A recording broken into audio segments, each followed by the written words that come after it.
বাংলাদেশের গত ৫৪ বছরের ইতিহাসে আমাদের অর্থনীতি সবচেয়ে নাজুক অবস্থায় আছে। ইভেন যুদ্ধের পরের অর্থনীতিতেও এত বাজে অবস্থা তৈরি হয়নি আমাদের এখন যে বাজে অবস্থা তৈরি হয়ে আছে। আমাদের এই মান্যবর আওয়ামী লীগের সভানেত্রী দিল্লিতে গেছে, তার যদি ন্যূনতম দেশের প্রতি ভালোবাসা থাকতো, তার এখন কুয়ালালামপুর যাওয়ার কথা ছিল, মালয়েশিয়া যাওয়ার কথা ছিল। বাংলাদেশের ৩০,০০০ শ্রমিক মালয়েশিয়া যেতে চায়, এমন ভিসা নিয়ে সকল টাকা পরিশোধ করে টিকিট কিনে বসে আছে, যেতে পারছে না, বিমান নাই, ৩১ তারিখের মধ্যে সব ফ্লাইট শেষ হয়ে গেছে। আরো লক্ষ লক্ষ মানুষ টাকা দিয়ে বিভিন্ন এজেন্সির কাছে টাকা ফেরত পাচ্ছে না। তাহলে দেখেন যে বাংলাদেশ রাষ্ট্র যে মাফিয়াদের হাতে নিয়ন্ত্রিত হচ্ছে, যে ঔপনিবেশিক সরকারে আমরা পরিণত হয়েছি, তার অগ্রাধিকার কোথায়? তার অগ্রাধিকার হচ্ছে যে কোনো মূল্যে ক্ষমতায় থাকতে হবে, বৈধ অবৈধ ভোট চুরি, রাতের ভোট সবকিছু মিলিয়ে।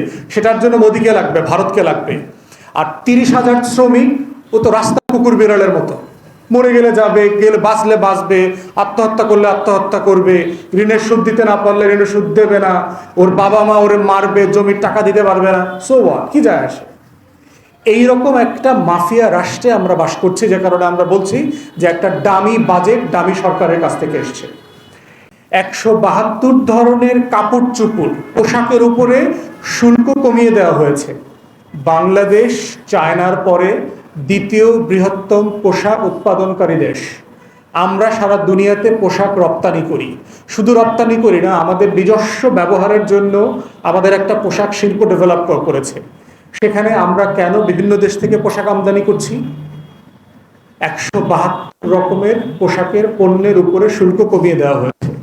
তাহলে আমরা যেটা বলছি যে বাজেটটা আসলে কি মানুষের জন্য করা হয়েছে কিনা, জনগণের জন্য করা হয়েছে কিনা।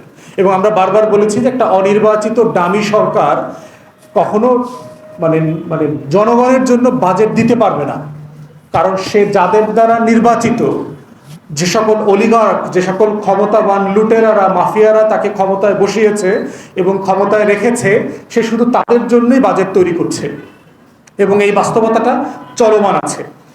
এরপরে দেখেন যে ট্যাক্স কালেকশনের যে প্ল্যান করা হয়েছে, যে ৮ লক্ষ কোটি টাকা আমি খরচ করবো, কোত্থেকে আসবে? আমাদের ইউজুয়ালি সর্বোচ্চ ৩.৫ লক্ষ কোটি টাকার মতো ট্যাক্স আসে, ৩০-৩২ বিলিয়ন ডলারের মতো। এই বাকি টাকাটা কোত্থেকে আসবে?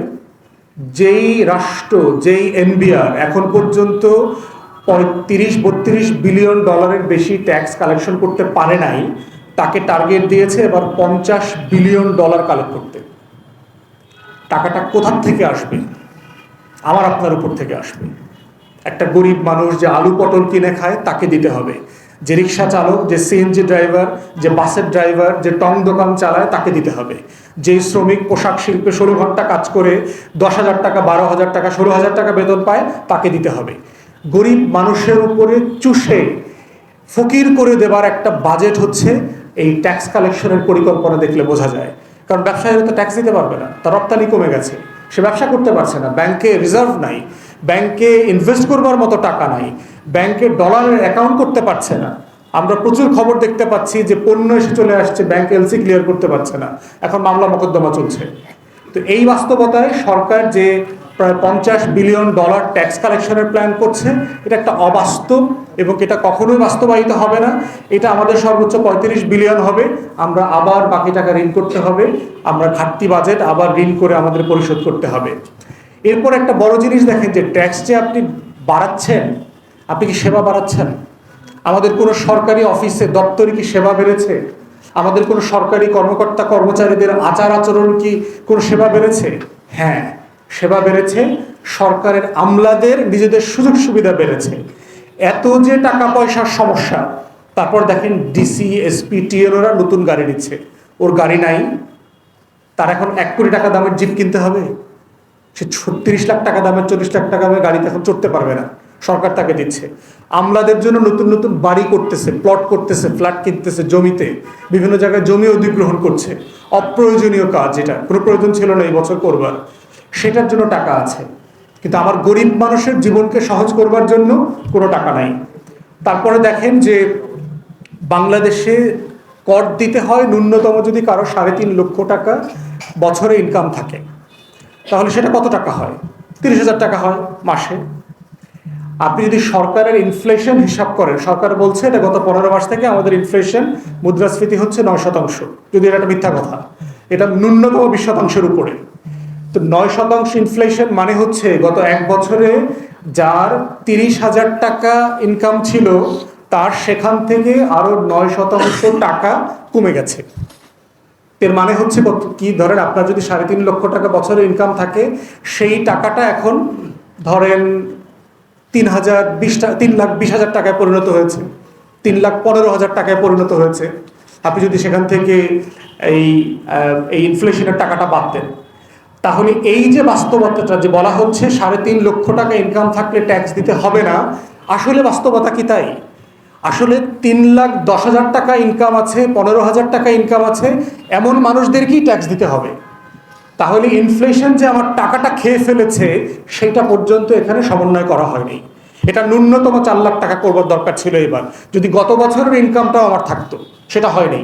তো আমাকে ট্যাক্সের বোঝা বাড়াচ্ছে, আমার যে ইনকাম কমে গেছে সেটা বিবেচনা করা হয় নাই, এই এক বছরে যে আমার খরচ বেড়েছে সেটাও বিবেচনা করা হয়নি, কিন্তু আমার উপর একটা করের বোঝা অন্যায্যভাবে চাপিয়ে দিয়েছে।